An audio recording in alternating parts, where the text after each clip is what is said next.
देखो, कुछ दिनों पहले मैंने टावर ऑफ गॉड नाम का एक एनिमे का प्रीव्यू बनाया और उस एनिमे को देखने के वक्त मुझे ऐसा लगा कि ऐसे कॉन्सेप्ट्स के एक एनिमे मैंने पहले भी देख लिया है।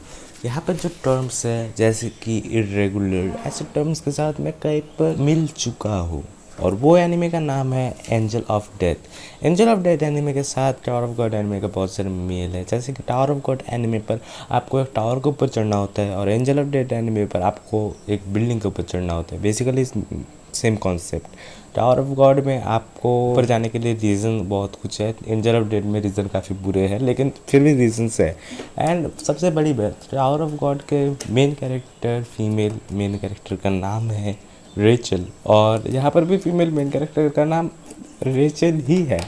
लेकिन दोनों सीरीज़ में काफ़ी सारे अंतर है और मैं बोलूँगा कि एंजल ऑफ डेथ मेरे हिसाब से ज़्यादा इंटरटेनिंग है टावर ऑफ गॉड से।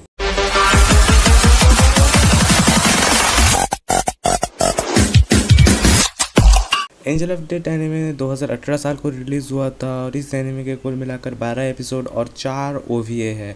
और इस एनिमे के क्वालिटी के बारे में बात करें तो एनिमेशन क्वालिटी इसकी काफ़ी अच्छी है, एनिमेटेड कैरेक्टर डिज़ाइनिंग काफ़ी ज़्यादा अच्छी है। इसकी स्टोरी प्रोग्रेशन की बात करें तो स्टोरी प्रोग्रेशन काफ़ी ज़्यादा गेम्स जैसा है, मतलब आपको लगेगा कि आप किसी का गेम प्ले देख रहे हो ऐसा आपको लग सकता है, क्योंकि स्टोरी प्रोग्रेशन जो है वहाँ पर आपको बार बार देखने को मिलेगा। लेवल्स जैसी चीज़ें, स्टेजेस आपको पार करने होते हैं और एक स्टेज पे जाओ उसके बाद वो कंप्लीट करो, उसके बाद दूसरे स्टेज में जाओ और ऐसे ही तुम्हें गेम जीतना होगा। बिल्कुल गेम जैसा स्ट्रेटजी है इसका और बेसिकली ऐसे करके इन लोगों को इस बिल्डिंग के ऊपर तक जाना है और वहाँ पर पहुँचते ही ये लोग हो जाएंगे फ्री। ये है इस एनिमे का पूरा स्टोरी लाइन। इस एनिमे के मेन 4 जेनर्स हैं। एक है एक्शन, दूसरा है हॉरर, तीसरा है थ्रिलर एंड चौथा है साइकोलॉजिकल। इस एनिमे के ये जो जेनर्स है बेसिकली एक्शन मैं इसलिए बोल रहा हूँ क्योंकि इस एनिमे पर बहुत सारे बुलेट्स फायरिंग्स जैसी चीज़ें हैं, शार्प वेपन्स का यूज़ है, कुछ मर्डर्स दिखाए गए हैं, तो ये एक्शन हिसाब से कंसिडर किया जा सकता है। उसके बाद इस एनिमे को मैंने जैसे कि बोला गेम्स जैसा है तो भाई एक्शन पर वहाँ पर भी है। इस एनिमे पर हॉरर स्टफ्स की बात करें तो हॉरर स्टफ वैसे भी एनिमे पर बहुत ज़्यादा तो नहीं होता, लेकिन इस एनिमे पर बेसिकली आपको ब्लड्स दिखाए गए हैं बहुत ज़्यादा। उसके साथ साथ इस एनिमे पर डार्क कलर्स का यूज़ ज़्यादा हुआ है। एनिमेशन क्वालिटी बहुत अच्छा है, उस पर डार्क कलर और रेड कलर दिया गया है, मतलब उसका जो लुक है वो काफ़ी ज़्यादा हॉरर लगने लगता है इन दोनों चीज़ों की वजह से। तो मैं मानूंगा कि हॉरर भी एक अच्छा है। थ्रिलर की बात करें तो यहाँ पर ब्लड्स के अगर इतने सारे केसेस हैं तो थ्रिलर्स भी है। और हॉरर की बात करें और ज़्यादा तो यहाँ पर जंप स्केयर्स बहुत ज़्यादा है। कुल मिलाकर 3-4 जंप स्केयर्स मुझे काफ़ी ज़्यादा डरावने लगे थे और बाकी के उतने ज़्यादा डरावने नहीं थे, लेकिन जंप स्केयर्स है। और इस एनिमे के साइकोलॉजिकल थ्योरी की बात करें तो वो भाई बहुत ही ज़्यादा फास्ट है। लेकिन इस एनिमे के साइकोलॉजिकल डिपार्टमेंट के बारे में बात करने से पहले मुझे लगता है इस एनिमे के कैरेक्टर्स, मेन कैरेक्टर्स के बारे में थोड़ी बहुत बात कर लेनी चाहिए। इस एनिमे का मेन कैरेक्टर है रेचल, जो कि एक लड़की है, लेकिन उसको छोड़कर भी जैक इस एनिमे का एक कैरेक्टर है जो कि साइड कैरेक्टर है, लेकिन वो रेचल से भी ज़्यादा पॉपुलर है बिकॉज उसके लुक्स, उसका साइकोपैथ टाइप का कैरेक्टरिस्टिक और उसके जो बैक स्टोरी है वो, उसके बैक स्टोरी के साथ आप खुद को रिलेट शायद से ना ही कर पाओ, लेकिन फिर भी उसकी बैक स्टोरी आपको ये मानने के लिए मजबूर कर देगा कि उसने जो किया है वो उसने सही किया है। और इसी वजह से इस कैरेक्टर को बहुत सारे लोग सपोर्ट करते हैं और इस कैरेक्टर के साइकोपैथ होने के साथ साथ इसकी स्ट्रॉन्ग पर्सनैलिटी भी इस कैरेक्टर को और भी ज़्यादा पॉपुलर बनाता है। दूसरी तरफ रेचल की बात करें तो एनिमे की शुरुआत में रेचल एक पंछी, मरे हुए पंछी को सीकर उसे अच्छा बनाने की कोशिश कर रही थी। यह देखकर उसे बहुत ही एक नॉर्मल, साफ दिल की और अच्छी एक लड़की हमें दिखने लगी थी। लेकिन हर एक स्टेज जब आने लगा, हमें जब रेचल के बारे में बाद में पता चला तो हमें पता चला कि वो भी एक साइकोपैथ क्रिमिनल है। और जैसे जैसे स्टेज से आगे बढ़ रहे थे हमें पता चल रहा था कि रेचल जो है वो काफ़ी ज़्यादा इंटेलिजेंट है, क्योंकि रेचल ही स्टेजेस के सारे वो दिमाग लगाने वाले काम करके वो स्टेजेस को पार कर रहे हैं। जैक जो कर रहा है वो बेसिकली टाइम किलिंग है और उसका मेन काम है अपना पावर का यूज़ करना, जो कि रेचल के पास नहीं है। एंड अभी वक्त है थोड़ा फिलोसॉफी बेलने का। एनिमे का नाम है एंजल ऑफ डेथ्स, और डेथ और एंजल दोनों एक साथ कभी नहीं मिलते। और एंजल की बात करें तो भगवानों की बात तो आती ही है। तो इस एनिमे के बारे में बात करें और भगवान इससे रिलेटेड कोई थ्योरी नहीं आए, ऐसा हो ही नहीं सकता। इस एनिमे की जो फिलोसफी है वहाँ पर भगवान से रिलेटेड बहुत कुछ आपको देखने को मिलेगा। और इस एनिमे पर कोई भी कैरेक्टर जो भी कर रहा है वो उसके साथ एक गॉड का लिंक एब्सोल्युटली हो रखा है। और इस एनिमे पर गॉड का रोल काफ़ी ज़्यादा बड़ा है। पहली बात तो रेचल, जो कि फर्स्ट टू एंड हमारे जैक के साथ रह रहा था, उन दोनों ने गॉड से प्रॉमिस किया था। अब क्या प्रॉमिस किया था वो वीडियो में बाद में बता रहा हूँ, लेकिन उस प्रॉमिस को रखने के लिए ही रेचल ने जैक का साथ निभाया था। और रेचल ऊपर जाने के लिए रेचल जैक को मदद कर रहा था, और ये वो इसीलिए ही कर रहा था क्योंकि उसने भगवान से वादा किया है। अब भगवान से वो वादा निभा रहा है, इसका मतलब है वो भगवान को मानता है।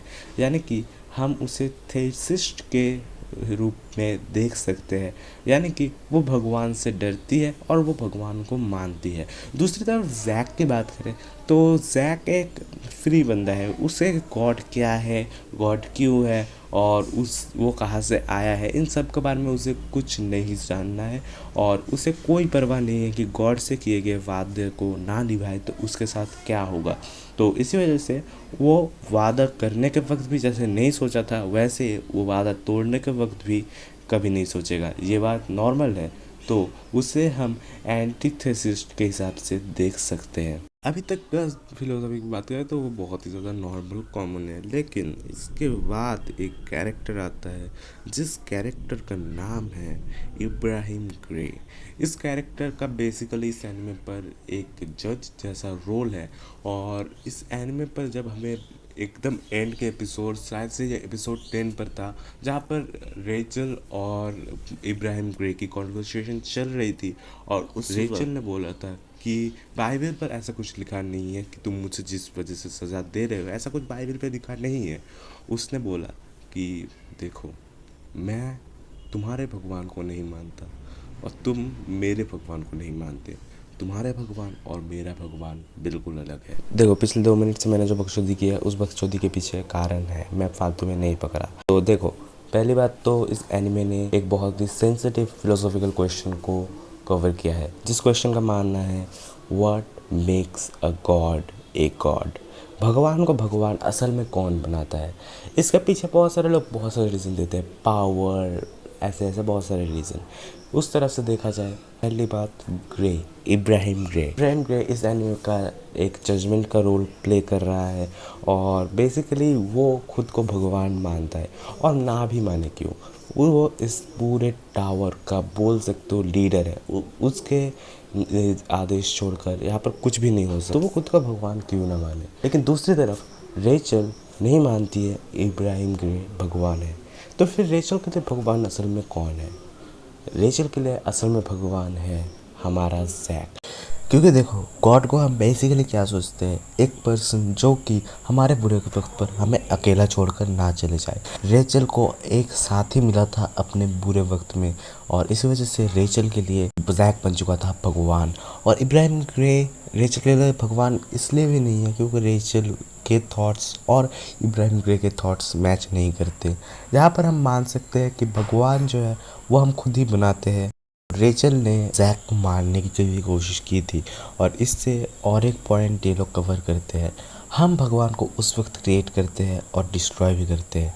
तो हम ही हैं भगवान के क्रिएटर, हम ही हैं वो जो भगवान को भगवान बनाते हैं, यानी कि साधारण इंसान और उसके विश्वास। हमें ये बात कई बार सुनने को मिलता है कि जो विश्वास नहीं करते उसके लिए भगवान ही क्या। भगवान को विश्वास नहीं करोगे तो भगवान तुम्हारे लिए कुछ नहीं है, क्योंकि भगवान जस्ट एक बिलीव है। जब हमें भगवान चाहिए, जैसे चाहिए वैसे हम भगवान को डिज़ाइन करते हैं, और उसके बाद जब हमारे नीड्स बदल जाते हैं, हमारी इच्छाएं बदल जाती है, हमारे डिज़ायर्स बदल जाते हैं, तब हम भगवान को तबाह करके दूसरा एक भगवान बनाते हैं, और ये काम हम खुद करते हैं। इसलिए भगवान को भगवान बनाने के पीछे हाथ हमारा है। यह है इस एनिमे की बेसिक फिलोसॉफी। देखो, इस एनिमे के नेगेटिव पॉइंट्स के ऊपर अब बात करें तो सिर्फ 2 ही मुझे बहुत ज़्यादा नेगेटिव पॉइंट लगा। पहली बात, इसकी इंग्लिश डबिंग काफ़ी ज़्यादा क्रिश्चियनी की है। अब जिन लोगों को क्रिश्चियनी का मतलब नहीं पता, इसका मतलब है कि क्रिश्चियन धर्म के ऊपर बेस करके बहुत से टर्म्स इस एनिमे पर है, जैसे कि बाइबल का बहुत बार मेंशन हुआ है। सो उसके बाद वहाँ पर क्रॉस भी था एक, तो इसी वजह से इस एनिमे जो लोग क्रिश्चियनिक चीज़ें पसंद नहीं करते उन लोगों के लिए एनिमे थोड़ा बहुत इरिटेटिंग होने वाला है। और दूसरा point is ending is a kind of jacked up, और जिसकी वजह से बहुत सारे फैन मेड थ्योरीज बने हैं, तो आप फैन मेड थ्योरीज को देख सकते हो। और जब तक एंडिंग नहीं आता तब तक आप तो एनिमे एंजॉय करोगे ही, लेकिन एंडिंग एक अच्छा एंडिंग अगर नहीं हो, स्पेशली जब आप 16 एपिसोड के एक एनिमे को देखते हो तब आप एक्सपेक्ट करते हो कि एक अच्छा एंडिंग होगा, क्योंकि इस एनिमे के एपिसोड्स भी 24-25 मिनट के बड़े बड़े एपिसोड्स हैं।